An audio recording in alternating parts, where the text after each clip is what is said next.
What happened? The car rolled over.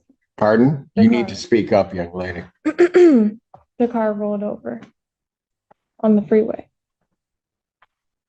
All right. The court does call the case People versus Angel Wilson. Assistant Public Defender Natalie Pate for Ms. Wilson, who is approaching. Please state your name for the record, ma'am. Angel Wilson. Okay. What are we doing? Your Honor, there is a resolution in this matter to which Ms. Wilson will be pleading to added count 2 of operating while visibly impaired, and in exchange, count 1 will be dismissed. That's an operating while visibly impaired. That is correct. May I have her sworn? Raise your right hand. Do you solemnly swear and affirm the testimony you're about to give will be the truth, the whole truth, and nothing but the truth, so help you God?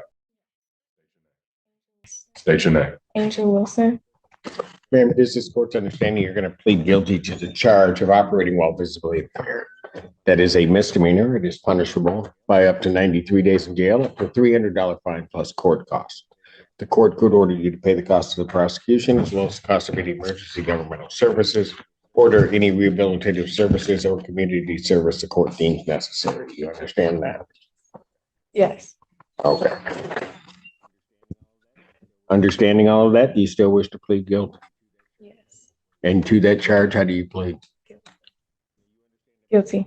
Now, you understand that by pleading guilty, you'll not have a trial of any kind? Yes.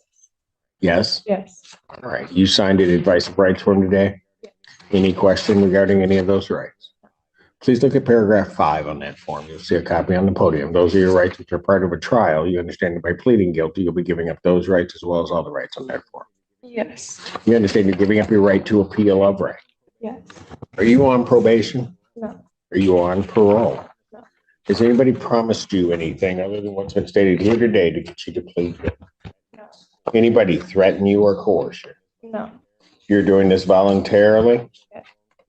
And of your own free will? Yes. And because you believe that you are indeed guilty of this offense? August 7th, 2023, at the location of US 23 near Michigan Avenue in Pittsfield Township, Washtenaw County, State of Michigan, were you operating a motor vehicle? Yes. Prior to operating that motor vehicle, you consumed intoxicating liquor. Yes. What did you have and how much? I don't. You don't remember? How much alcohol? Okay, how much? What did you have?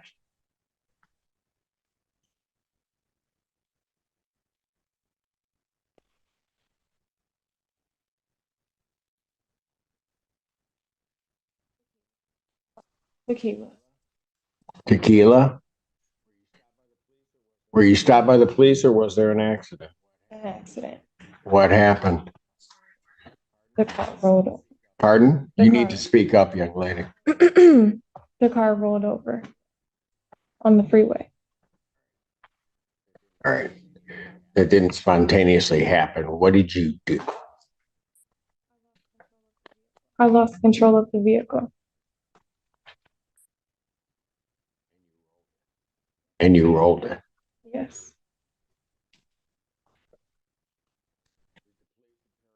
Did the police and paramedics arrive? Yes.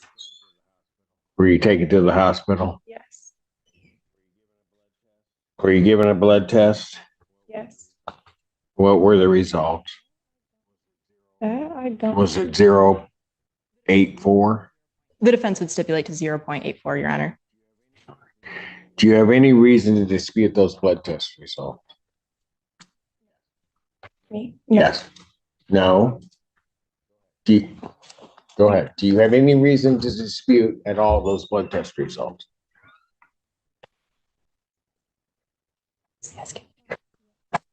Oh, yes, I do agree. Taking everything into consideration on that date and at that time, do you believe that your ability to operate that motor vehicle was visibly impaired due to your consumption of alcohol? Yes. Counsel, have I complied with the court rule? Would it be proper to accept this defendant's plea? Defense is satisfied, Your Honor. Court will accept the defendant's plea to count 2. Count 1 is dismissed. Defendant is referred to Von Schwartz for an alcohol screening and assessment and the victim's impact panel. Sentencing in this matter will be July 10th at 9 a.m. July 10th, 2024, 9 a.m. I have another bond violation. Yes, Your Honor, and I have discussed that with Ms. Wilson. She does, and I have then reached out to Community Corrections and then got the actual scram report from that company. I did discuss it with Ms. Wilson. She does dispute both drinking and a tamper. She did provide me proof that she was at work as CNA during that time. Further, both in the bond violation report I received from Scram, as well as my client confirmed, she received a new Scram tether on May 28th due to it was either a software update or some sort of malfunction. She had 0 violations for the entire month of May. She got a new tether on May 28th. And then on May 31st, there was an alleged tamper that started at, I believe it was 7:10 a.m. in the morning and stopped at 10:29 at night. During that time, my client was at work from 6:54 a.m. to 3 p.m. She denies drinking whatsoever. What time did the accident happen? I'm sorry? The offense, what time was she at work there at that point too? No, Your Honor. It was at 4:20 a.m. was when law enforcement arrived on scene. So early morning doesn't really matter, does it, count? She was at work, Your Honor, and did provide me a screenshot that she clocked into work at 6:54 a.m. And so, go ahead, I'll let you go. We would be requesting a formal hearing as to the bond violation. If the Okay, court she'll is- get her hearing, but she's gonna be remanded pending that. I mean, I already have had a violation in this case. I understand that, Your Honor, and I understand she was remanded and served 5 days for that back in. She denies alcohol use. Quite frankly, I do believe her, and I believe that this may be a malfunction with Scram. She did receive this new tether just on the 28th, and the 31st is when the alleged tamper occurred, and the alleged tamper ended at 10:39 p.m. at night. She still has the Scram tether on. There has been no further alleged tamper. Further, she has been to urgent care this week due to a medical issue that I won't go into too much detail with. I did provide a copy of the doctor's note that she received from that urgent care to Your Honor. We would respectfully request that if the court is leaning towards taking any action, that we set this for a bond violation hearing and that bond continue in the interim. She did enter a plea in this. That would be fine, counsel, except for the fact that I'm now on my second violation, both involving alcohol. You want me to ignore the fact that the original incident was one where she was drinking, rolled a vehicle. She's lucky to be alive. Then I put her on this. She comes for this charge. She's drinking. She serves her time for drinking. I'm back and I now have another violation. Yes, Your Honor. How, in what responsible world would I let her bond just continue pending a year? She denies alcohol use, and we believe it is a tether malfunction, and you're asking for a hearing on the matter.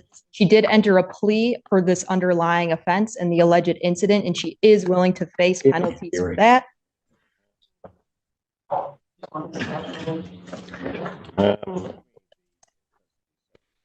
Yeah, because, well, give me the in custody sentencing date, first of all. Changing your sentencing date, what? June 25th at 9 a.m. Sentencing will be June 25th, 2024 at 9 a.m. We will move that up. Got a time for a bond hearing I can do. The 25th, my bond hearing date. That's my date that I have planned, right? The 25th is the sentencing. Well, but the 24th, we have trials and Yes. look like, right? We'll set a bond hearing on this matter for June 24th, 2024, 9 a.m. Pending the hearing, will be set in the amount of 10,000, make it 5,000 cash.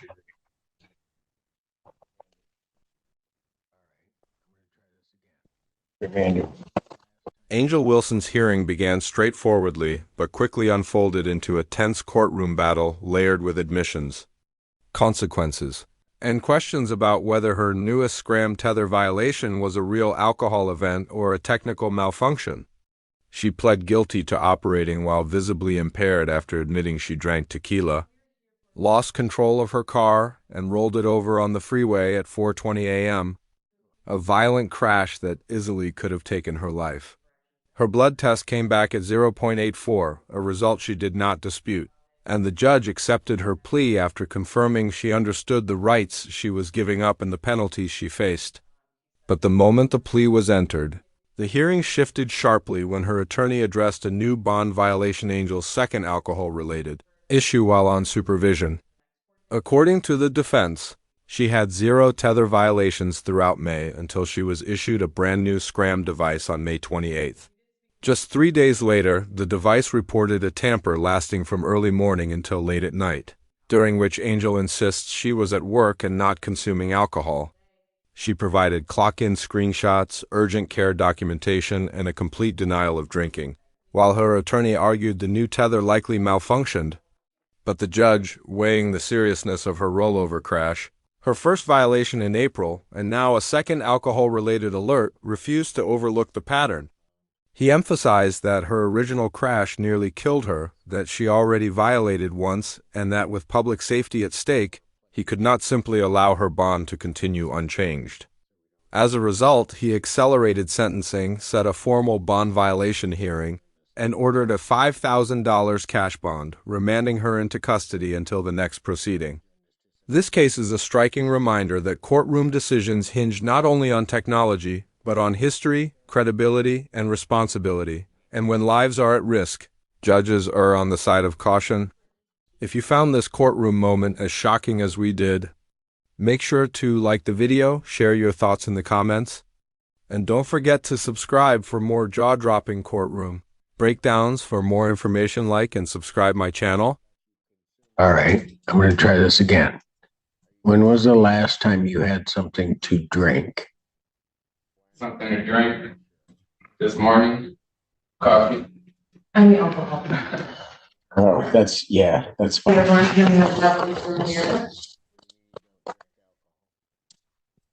State your name, please. Rehearsed. Thank you. Now, we are here for a pretrial and there's also a bond violation. Yes. The reason being because he did not go to community corrections as ordered after his arraignment. I did speak with him about it and he stated that he was confused. He didn't realize he needed to go. He said that he was trying to pay attention to what Your Honor was saying. He was nervous. He heard the last thing that came out of your mouth, which was the next court date, and that's kind of all he remembered as his arraignment was finished. We did speak about the warrant. He did fill out a warrant recall. He did not put himself in because he's in school. He's at Washington Community College. But he is here. He does want to address the warrant today. He is willing to go test right now. And he believes he can come back clean. And he's asking for warrant to be recalled and another referral to be made to community corrections so he can get back. Cancel the bench warrant that's out or reinstate previous bond. Defendants to report before he leaves this facility to community corrections for placement on a scram tether this time. So we don't have an issue. All right. And then I'll adjourn this out. How much time did you need? I think the 18th should be okay, Your Honor. I'll adjourn this to September 18th, 2024, 9 a.m. You understand that, sir? Yes. You need to get over to community correction. All right. Thank you. Consider it G as well. The LHD is with 0.206. Sir, if I give you a test that's going to detect alcohol, whether or not you consumed alcohol recently, are you going to pass that test? I'm pretty sure. Why aren't you absolutely sure, Mr. Allen? Because I don't drink alcohol. What do you mean you don't drink alcohol?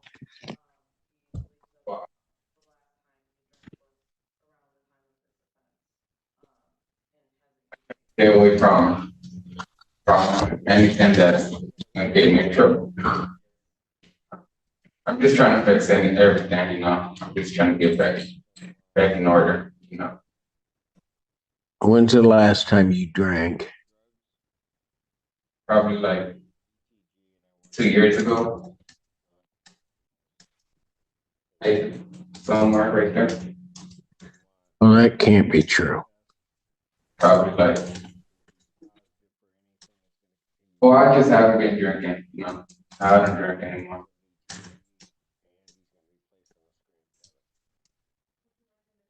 All right, I'm going to try this again. When was the last time you had something to drink? Something to drink this morning, coffee. I mean, alcohol. Oh, that's funny. Okay, probably like 12 months ago, maybe, somewhat. Can't remember, but you know, 12 months ago, let's say. So you haven't consumed any alcohol for the last 12 months? No. Probably mouthwash, you know. Something that, Council approach. Okay, so here's what I'm going to do. Sir, I need straight answers to my questions. So I'm going to give council an opportunity to talk to you about how you address the court and answer the court's questions. So, Mr. Allen, if you could have him have a seat over here, and Ms. Parody will get to you as soon as possible, and we'll see where we go from here. So I did have a chance to speak to my client. We did speak about the answers to your questions and how it's important to give straight answers. I think he's quite nervous, and I think that impacts his demeanor here today. But again, I emphasize that the court wants straight answers. Regarding his drinking, he does think that he's going to pass. He indicated he has not used any drugs, marijuana, or alcohol. He believes that the last time he drank was around the time of this offense, and hasn't used anything since. Is that right? yes, You send him over. He's going to be put on a scram unit. I also want, you haven't used any drugs? ETG, and I want a urine test also. So he's going to, so when he goes over, I want a one-time drug test. And then if he's positive for anything, it's going to continue weekly. And then also an ETG, and he's going to be placed on a scram tether. Would you like him to come back after his test, or? No. Okay. We'll catch up to him. All right. Thank you. Thank you. Fine to continue at this time. Thank you.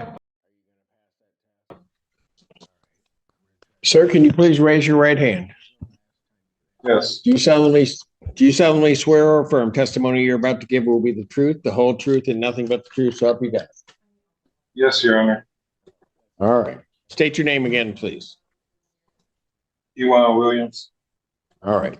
Sir, it is this court's understanding that you are going to be pleading guilty to the charge of retail fraud under the Pittsfield Township Ordinance.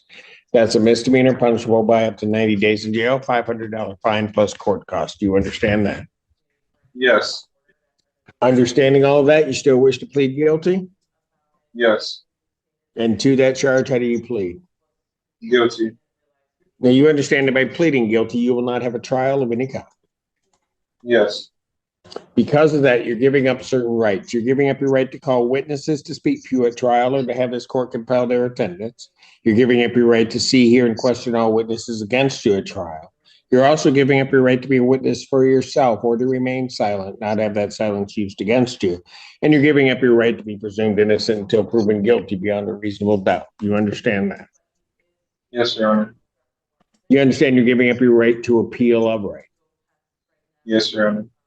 Are you on probation or parole? I am on probation. All right. Were you on probation in April of this year? Yes, Your Honor. All right, I do have to advise you that your entry of a plea in this case could be a violation of that probation. If it is considered a violation of that probation, that the other court could sentence you to the maximum allowable under the other charge. You understand that? Yes, Your Honor. Understanding that, you still wish to plead to this charge? Yes, Your Honor. Has anybody promised you anything other than what's been stated here today on the record to get you to plead? No, Your Honor. Has anybody threatened you or coerced you? No, Your Honor. You're doing this voluntarily and of your own free will? Yes, Your Honor. And because you believe that you are guilty of this offense? Yes, Your Honor. April 1st, 2024, at the location of 7,000 East Michigan Avenue in Washtenaw County, or in Pittsfield Township, Washtenaw County, state of Michigan. What did you do at the Walmart that makes you think that you're guilty? I left the premises with belongings that wasn't paid for. Okay. You just got items from Walmart and tried to walk out, or what'd you do? I forgot to scan some things, but since I left the premises, it's considered taken or stealing from the store's location at the time of being at that location. What do you mean you forgot to scan some items? Did you know or not know that you didn't scan them? So I was on a Zoom call for probation. I was actually in probation class, and I was doing an Instacart order as a mobile delivery, and I just didn't realize I didn't scan a few orders that was on my shopping list. And all right, let me stop you there. I can't take his plea. He didn't. I don't think he has the requisite intent by what you're saying. Yes, I do understand. Yes, I do understand. I was just going over the story. I'm sorry. Yes, I understand. Well, I can't accept your plea given what you told me. What do you want this set for next? Your Honor, I would ask to set this for final settlement conference. Jury final settlement conference will be set for October 18th, 2024, 9 a.m. Jury selection, if necessary, will be set October 21st, 2024 at 8:30. Both of those proceedings are in person. Thank you. In this turbulent courtroom sequence, what began as a routine bond violation review spiraled into a revealing look at a defendant struggling to give straight answers. While the court pressed for clarity and accountability, the judge repeatedly asked Mr. Williams when he last consumed alcohol, and each time his answers shifted, first saying 2 years ago, then 12 months ago, then mentioning mouthwash, prompting the judge to pause the hearing and have counsel privately coach him on how to respond truthfully. His attorney explained that the defendant was nervous, insisted he had not used alcohol, marijuana, or any drugs since the date of the offense, and believed he would pass testing. The judge, still unconvinced by the earlier inconsistencies, ordered immediate placement on ASCRAM alcohol monitoring tether, an ETG test, and a full urine drug screen, making clear that if anything came back positive, he would face weekly testing and heightened supervision. Then the hearing shifted to the defendant's separate retail fraud charge, where he attempted to plead guilty. But his explanation, claiming he forgot to scan items while doing Instacart work and juggling a probation Zoom call, suggested a lack of criminal intent. Because Michigan law requires proof that he knowingly took merchandise without paying, the judge refused to accept the plea, stating he could not legally take a guilty plea from someone whose own story did not establish intent. With that, the case was set for an October final settlement conference and possible jury trial. By the end, the courtroom had witnessed confusion, nerves, legal technicalities, and a judge trying to balance fairness with the need for honest answers and legal precision. If you found this courtroom breakdown as dramatic as we did, make sure to hit like, leave a comment, and for more information, like and subscribe my channel.